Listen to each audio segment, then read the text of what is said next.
नागपूर जिल्हा सहकारी बँक घोटाळा प्रकरणामध्ये आता सुनील केदार यांना 5 वर्षांची शिक्षा सुनावण्यात आली आहे। त्यामुळे त्यांना अटक होण्याची शक्यता आहे। तसंच त्यांना 10 लाखांचा दंडही कोर्टाने ठोठावलाय।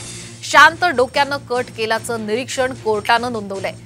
दरम्यान शिक्षेला स्थगिती मिळवण्यासाठी नागपूर दंडाधिकारी न्यायालयाच्या निर्णयाविरोधामध्ये वरिष्ठ कोर्टात ते धाव घेतील अशी सुद्धा शक्यता वर्तवली जाते। सध्याची महत्त्वाची बातमी आपण पाहतोय साम टीव्हीवर।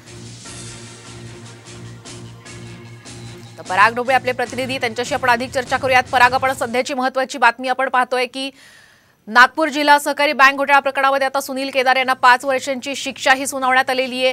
काय अधिक तपशील सांगाल?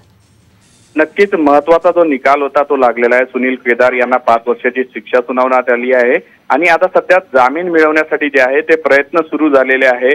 त्यांची जे टीम होती, वकिलांची टीम होती, त्यांनी वरिष्ठ कोर्टामध्ये धाव सुद्धा घेतलेली आहे। कारण की जेव्हा दोषी झाले होते त्याच वेळेस त्यांनी ह्या सगळ्या प्रक्रियेसाठी जामीन मिळवण्यासाठी जे होते आपल्या हालचाली सुरू केलेल्या होत्या अशी माहिती जी आहे ती सूत्रांकडून मिळतेली आहे।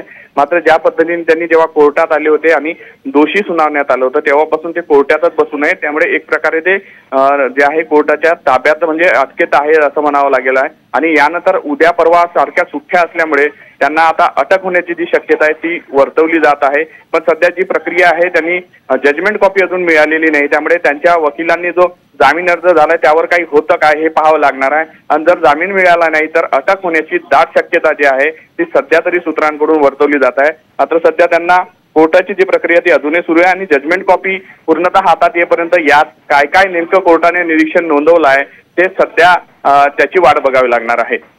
नक्कीच धन्यवाद आपण दिलेल्या माहितीबद्दल। तर सुनील केदार यांना अटक होण्याची सुद्धा शक्यता वर्तवली जाते।